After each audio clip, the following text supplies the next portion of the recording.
Assalamualaikum warahmatullahi wabarakatuh. Om Swastiastu. Salam sejahtera buat kita semua. Selamat pagi dan selamat petang dan selamat malam semuanya, adik-adik. Salam sehat dan sukses selalu buat semuanya. Kita pada kesempatan yang berbahagia ini akan menjelaskan mengenai pertemuan ke-11 terkait dengan pemahaman pengendalian internal dan evaluasi pengendalian internal dalam suatu audit laporan keuangan perusahaan. Terlebih dahulu kita harus mengetahui ya, apa itu pengendalian internal. Ya, jadi internal control itu apa? Kemudian aspek-aspeknya itu meliputi apa saja? Kemudian kegiatannya, tujuan, dan bagaimana cara mendokumentasikannya itu. Nah, itu Anda harus paham ya. Jadi kalau kita tidak mengetahui ya apa itu pengendalian internal, itu saya kira mustahil Anda nggak paham ya, akan kurang memahami secara mendalam mengenai audit internal perusahaan. Meskipun ruang lingkup kita ini adalah eksternal, tetapi Anda harus wajib memahami terkait dengan pengendalian internal itu sendiri. Karena apa? Auditor, sebagai seorang auditor yang handal ya, Anda itu harus paham tentang pengendalian internal yang relevan dengan skala audit yang Anda hadapi pada saat praktek kerja di lapangan ya. Meskipun kebanyakan pengendalian yang relevan dengan audit umumnya tuh berkaitan dengan pelaporan keuangan ya, tetapi dalam konteksnya tidak semua pengendalian juga berkaitan dengan pelaporan keuangan ya. Jadi ada semuanya itu dikendalikan dalam suatu komponen internal kontrol tertentu ya.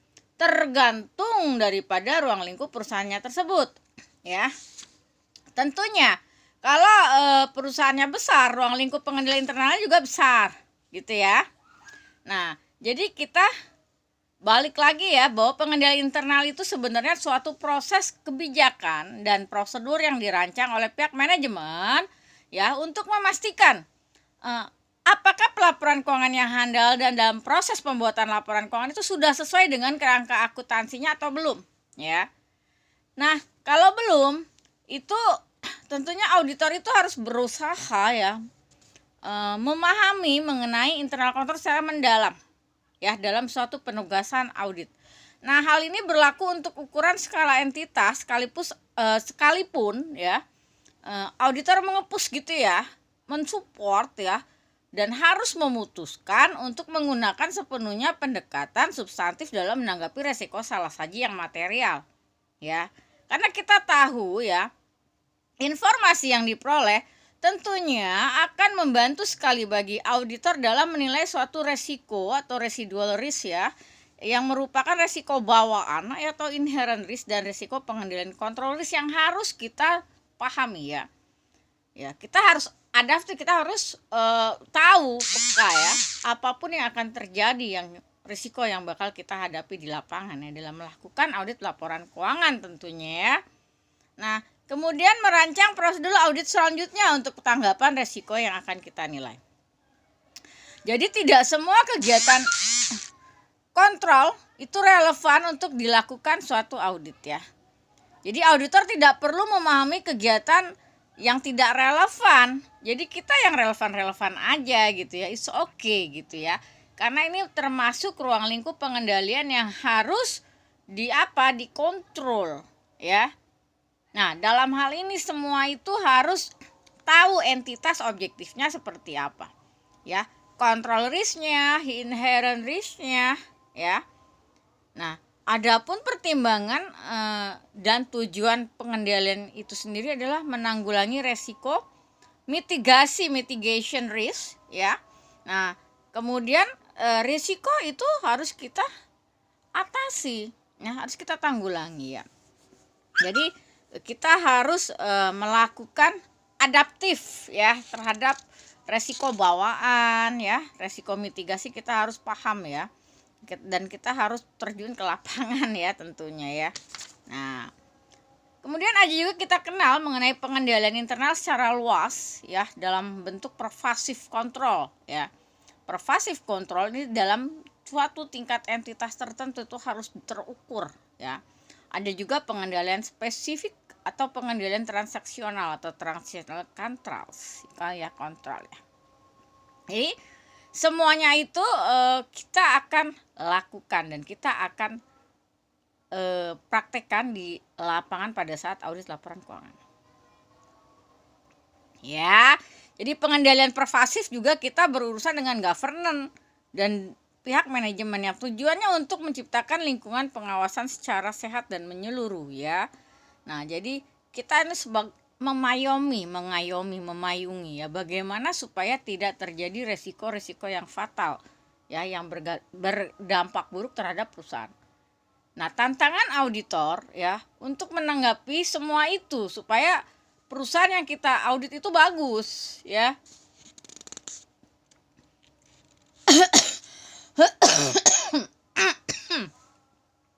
Secara spesifik ya, kita tentunya melakukan juga pengendalian secara transaksional, di mana pengendalian atau proses yang spesifik ini ya melibatkan laporan keuangan tertentu dan pimpinan perusahaan tertentu ya.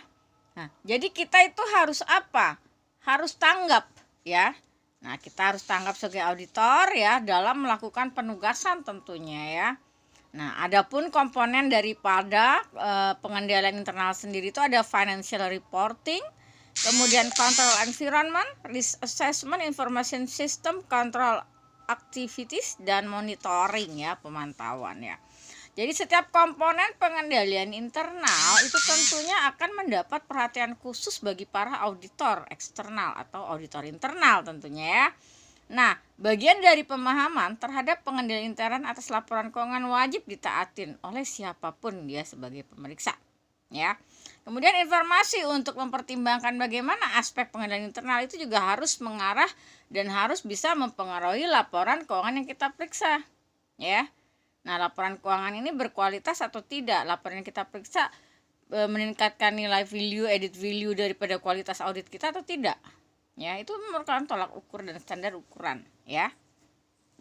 Nah, untuk entitas kecil tentunya relatif sedikit ya. Jadi resiko itu kecil ya.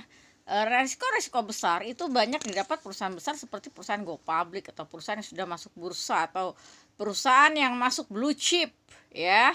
Blue chip, jadi saham-saham unggulan ya, jadi perusahaan papan atas ya. Jadi banyak sekali kegiatan pengendalian yang bisa kita identifikasikan ya oleh para auditor ya, dengan mempertimbangkan tentunya asersi-asersi yang relevan terhadap prosedur audit yang kita lakukan ya. Kemudian kegiatan pengendalian itu sendiri terhadap komponen pengendaliannya ya. Tentunya pada endingnya pengendalian itu tujuannya apa sih? Tujuannya tentu memberantas kecurangan ya. Jadi banyak sekali ya di masyarakat kecurangan yang terjadi karena satu, kealpaan, kedua ketidaktahuan, ketiga unsur kesengajaan dan memang sabotase dan KKN ya. Jadi di situ banyak sekali pemicu terjadinya kecurangan ya. Ya, semua itu adalah sifatnya duniawi ya, karena dia juga nggak tahu aturan ya, dia serampangan, sembarangan, melanggar etika dan lain sebagainya ya. Memang penyebabnya itu semuanya duniawi ya. Jadi bagaimana kita auditor bisa mengkontrol ya, kita mendetek sejauh mana kecurangan itu bakal terjadi, karena yang namanya curang pasti akan merugikan kepentingan publik. Kepentingan publik artinya kepentingan masyarakat pasti dirugikan, bukan 1-2 orang, banyak orang yang dirugikan ya. Itu dia yang namanya kecurangan. Kita berantas sebagai auditor dong ya, nggak kita berantas, kita cegah. Tindakan preventifnya apa?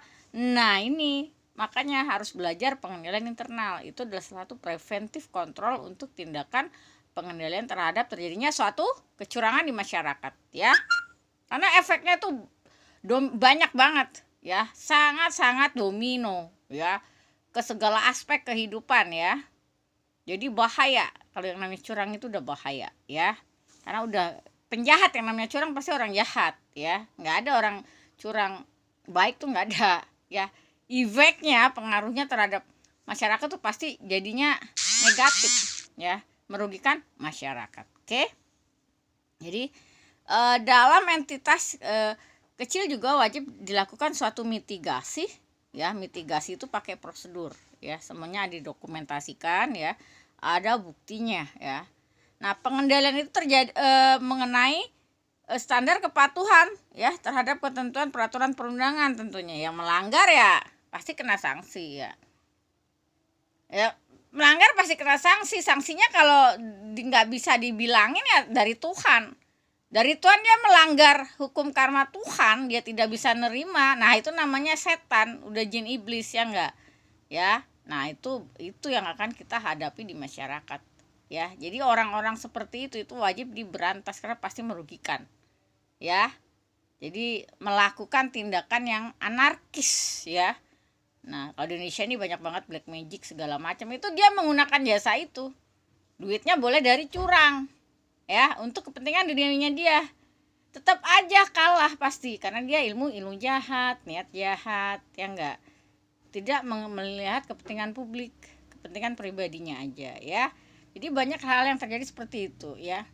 Nah, itu hukum karma ya. Enggak ada yang bisa melawan karma karena karma itu sejatinya dari hasil perbuatan mereka dan itu adalah hukum dari Tuhan ya. Siapa yang bisa melawan Tuhan ya dia pasti mati gitu kan ya.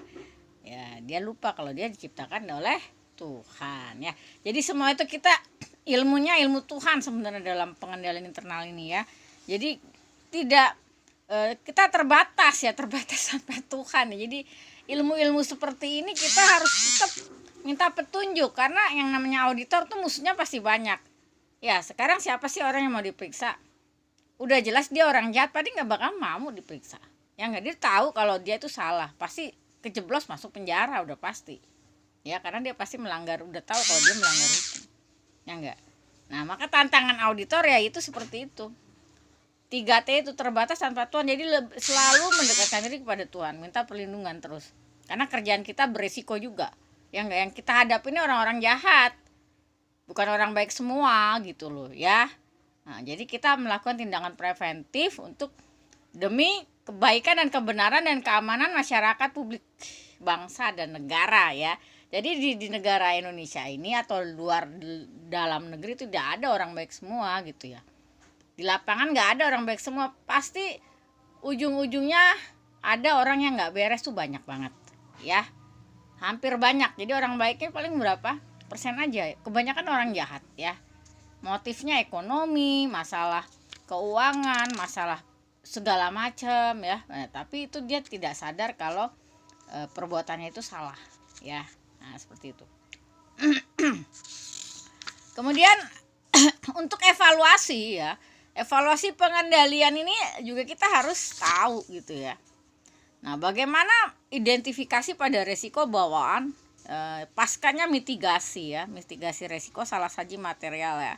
Jadi resiko bisnis, resiko kecurangan lagi ya, resiko daripada salah saji material, sifatnya pervasif ya. Jadi mempengaruhi semua asersi ya. Resiko spesifik juga mempengaruhi semua asersi, tentunya berpengaruh dalam laporan keuangan dan pemberian opini, suatu opini. Ya. Identifikasi dapat dilakukan dengan berbagai macam cara, tentunya wawancara ya, tertulis ya, kuesioner ya. Jadi macam-macam bisa kita lakukan ya. Karena itu untuk apa? Ya, kita mengetahui data, informasi ya. Jadi auditor punya strategi cara untuk tidak diketahui oleh siapapun ya. Oh, santai-santai, ternyata dia kerja loh, hati-hati loh. Kayak detektif kerja kita ya, nggak bisa kita direct langsung, nggak bisa ya. Kita tanya, cari tahu beberapa informasi yang relevan. Nah, kita rangkum ya. Kita ambil suatu policy atau suatu kebijakan, kita diskusikan kepada leader di atas kita ya. Atau kita berbicara dengan para pembuat regulasi atau kepada para regulator, pembuat aturan ya, kepada pemerintah, government ya, pihak-pihak yang berkepentingan ya, dan lain sebagainya ya. Kita sebagai apa di situ, sebagai konsultan ya, yang diberi wewenang dan diberi mandat amanah untuk melayani publik ya. Sejatinya memang kantor akuntan publik atau kantor jasa akuntan itu kerjanya memang melayani publik ya, melayani masyarakat. Ya, kita dibayar mahal ya, Mbak, karena kita berjuang untuk memberantas kejahatan di masyarakat sebenarnya. Nah, itu kerjaan kita sebenarnya itu, ya. Jadi ujung tombak, untuk ujung tombak membela kebenaran gitu dalam segala hal, ya. Itu auditor sebetulnya, ya, karena kita mengikuti jejak audit dan kita jejak standar profesionalnya kita ikutin, ya. Dan itu tadi 3T, terbatas tanpa Tuhan. Jadi kita kerja juga harus bersandar kepada Tuhan. Kita nggak bisa sendiri, ya nggak. Ya, kita rawan ibaratnya dapat kiriman lah, santet dan lain sebagainya. Nah, itu biasa, itu orang-orang jahat tuh kerjanya, ya. Makanya kita harus kuat-kuat iman, dan kita 3T itu tadi, ya. Rajin berdoa. Ditambah kalau rajin bermeditasi, rajin berzikir. Nah, itu kerjanya auditor sebenarnya, itu sebenarnya, ya. Jadi itu insya Allah dengan kita menguasai ilmu-ilmu itu, kita nggak tahan banting dan kita nggak bakalan bisa dijailin orang, ya. Yang agamanya Islam rajin sholat, rajin tirakat, rajin puasa, itu ya auditor bisa sukses tuh nggak cuma pinter doang. Ternyata aspek-aspeknya itu banyak yang harus kita jalanin, ya, dalam hidup ini. Jadi aspek spiritualnya justru 60% ketimbang kecerdasan intelektual, ya. Itulah tantangan untuk internal auditor dan eksternal auditor, berat, ya. Makanya umumnya mereka jebolan-jebolan dari kerjaan itu jadi apa? Komite audit, komisaris perusahaan, komisaris independen, ya. Jadi pimpinan letting leadership, pimpinan perusahaan tertinggi, ya. Dan dengan gaji yang enggak kecil juga, gajinya besar-besar itu, ya. Nah, jadi di situ. Karena apa? Memang pengalaman pekerjaannya menuntut itu keahlian khusus dan punya settle pribadi yang tidak dimiliki oleh orang lain, ya. Ibaratnya dia pasti sakti mandrah guna, gitu aja, ya. Ya, saktinya itu bukan sakti keilmuan, dia terbatas tanpa Tuhan. Jadi dia itu adalah sangat-sangat dekat kepada Tuhan, ya. Benteng pertahanan itu Tuhan kalau auditor, ya. Tanpa Tuhan dia nggak bisa berbuat apa-apa, karena orang jahat di sekitarnya. Ibaratnya satu auditor lawan 10.000 orang jahat, mana sanggup kalau bukan kekuatan Tuhan. Nah, seperti itu logikanya, ya. Ya, karena yang kita hadapi bukan orang bener, di lapangan tuh orang kagak beres semua, gitu loh, ya. Rata-rata orang nggak beres lah. Orang benernya sedikit lah, dihitung pakai jari. Paling yang beresnya pengaruh karena memang dia orang cerdas, beretika, bermoral, itu baru. Dan punya nilai-nilai luhur agama yang tinggi juga. Itu yang mempengaruhi dia itu orang ilmu putih, orang bener, gitu, ya. Tapi kebanyakan orang nggak bener, banyak banget di lapangan, ya. Yang pengalaman dari saya yang hadapin di lapangan, banyak orang yang nggak beres ketimbang orang yang beres. Ya, itu kita antisipasi, ya. Jadi kita harus bisa ada ilmu psikologinya, baca karakter seseorang, ini orang seperti apa, lingkungan pengendalian resiko bawaannya seperti apa, kita udah identifikasi, gitu, ya. Seperti itu tantangan auditor ke depannya, ya. Apalagi di zaman digital. Kerja kita sebenarnya enak, resikonya kecil kalau auditor. Kenapa? Kita bisa terawang jarak jauh. Siapa datanya, siapa? Si A, si B, si C. Kerjaannya kayak apa? Oh, kerjaan A, B, C, D, E, gitu, ya. Kita bisa monitor dari jarak jauh karena ada apa? Ilmunya. Ya, makanya kita belajar, ya. Pada kesempatan yang berbahagia ini kita menjelaskan, ya. Jadi terkait dengan risiko, internal kontrol, ya, mitigasi resiko, itu semua dipelajarin, ya. Jadi Anda nggak perlu khawatir, ya. Materinya sudah saya share, juga Anda tinggal belajar aja, ya. Dan ilmu-ilmu juga jangan ambil dari yang saya share. Jadi itu dari buku-buku yang saya share, ya, bahan-bahan modul-modul, ya, dari karangan dosen-dosen lain, itu Anda baca, ya, untuk menambah apa? Menambah wawasan dan pengetahuan Anda, ya, khususnya terkait dengan internal auditor, eksternal auditor, ya, pengendalian internal, evaluasi, ya. Nah, ini yang membutuhkan pemahaman, ya, pada saat kita melakukan praktek audit laporan keuangan di lapangan, ya. Oke. Nah, sampai di sini sesi penjelasan saya terkait dengan pemahaman pengendalian internal perusahaan dalam audit laporan keuangan dan evaluasi pengendalian internal perusahaan dalam audit laporan keuangan ya. Semoga Anda memahami semua ya dalam teori, praktek dan implementasinya dan dapat diterapkan di lapangan ya. Oke, sukses dan selamat belajar buat semua. Wassalamualaikum warahmatullahi wabarakatuh. Om Santi Santi Santi Aum.